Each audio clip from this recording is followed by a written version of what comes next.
everybody, welcome to our weekly video. This week's parsha is Shelach. Shelach talks about the spies that were sent by Moses to scout out the land of Israel, and they came back with this damning report that we cannot go into the land. And then later on in the parsha, we have the mitzvah of challah. Wow, challah. Everybody loves challah. Look at these challahs. Bela made challah today. I wish I knew how to do it. I do not. Oh, delicious. This one has got za'atar on it. What a delicious flavor. And we cover the challah. We'll get to that in a minute. So what is challah all about? That's what I want to talk about today. The Torah says, Reishis arisoseichem torimu teruma lashem.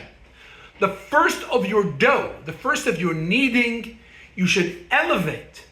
You should offer up as an offering to God.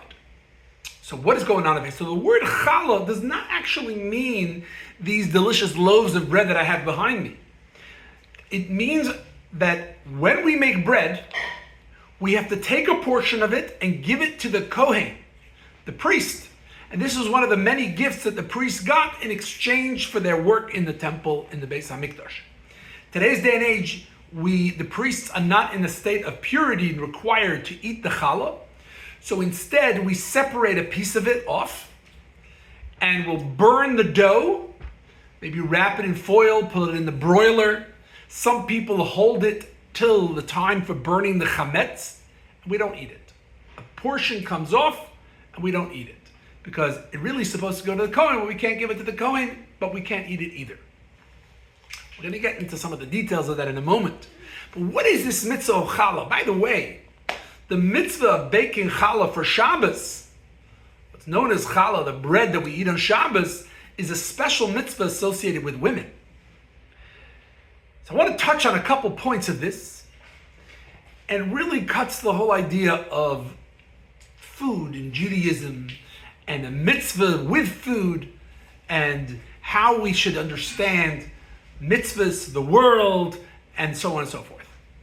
So the word challah, the Kabbalists tell us, is chol hey. Chol is the mundane, hey is Hashem, God. We've got to bring the mundane into something holy. We've got to make it holy.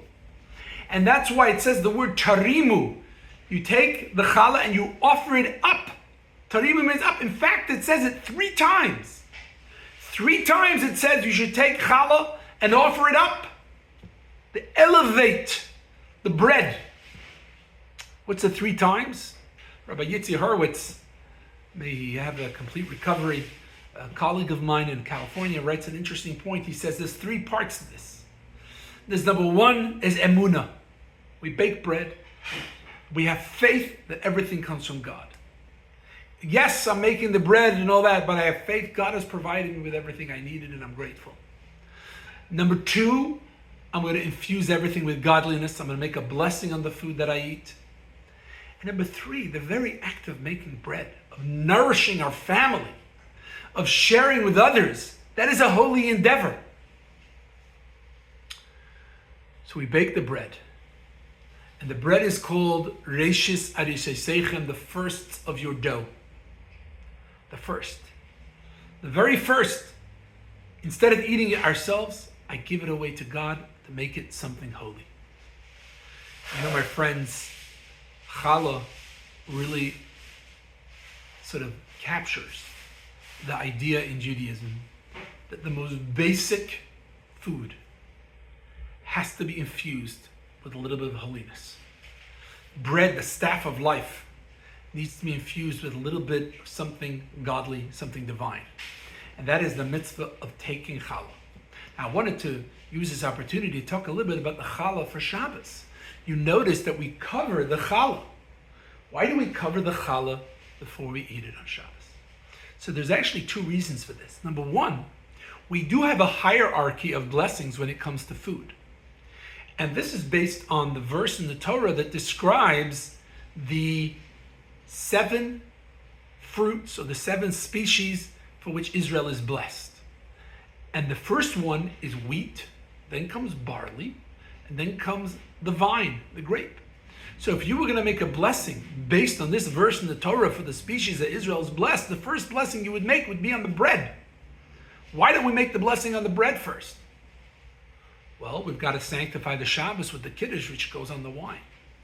So we cover the bread so that we don't see it, so that we're not now compelled to make the blessing on it first. If it's there in front of us, in an open way, I have to make the blessing on it. The other reason given in the Talmud is because of the reason that we have 2 loaves.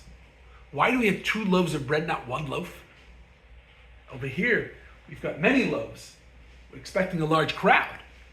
But 2 loaves of bread is because on Friday, when the Jewish people were in the desert, they got a double portion of mun. They got a portion for Friday and a portion for Shabbos, because on Shabbos they were not allowed to go out and collect the mun. So our challah is sort of representative of the mun, of the manna from heaven that God provides. Now the Torah says that the manna from heaven was covered with dew. And therefore we cover the bread as if to say it's like the manna that was covered with the dew from the heavens.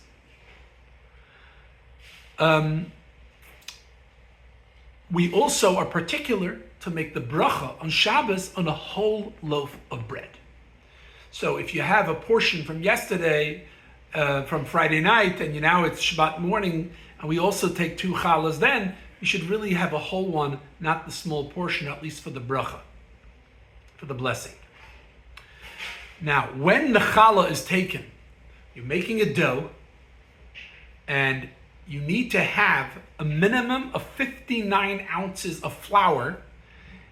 59 ounces of flour in order to make the blessing of separating challah.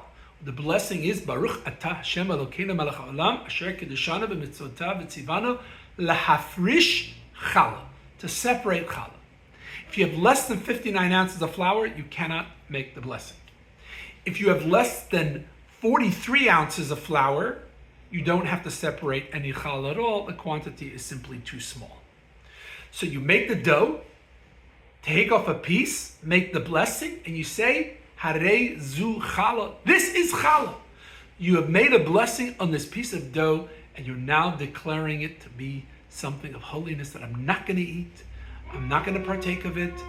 I'm going to burn it so no one can enjoy it. It's separated because they can't give it to the Kohen.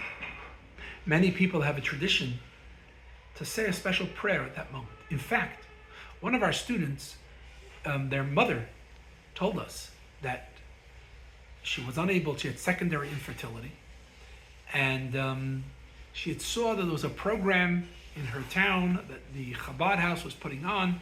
All the women were getting together to make challah. She said, I'm going to go to that one. And the Rebbetzin told her that this is an opportunity for prayer. She said she prayed hard for a child. And indeed, 9 months later, approximately, she had a daughter. So it's a special time for prayer. So this is a special mitzvah that's given to us in this week's Torah portion, the mitzvah of challah.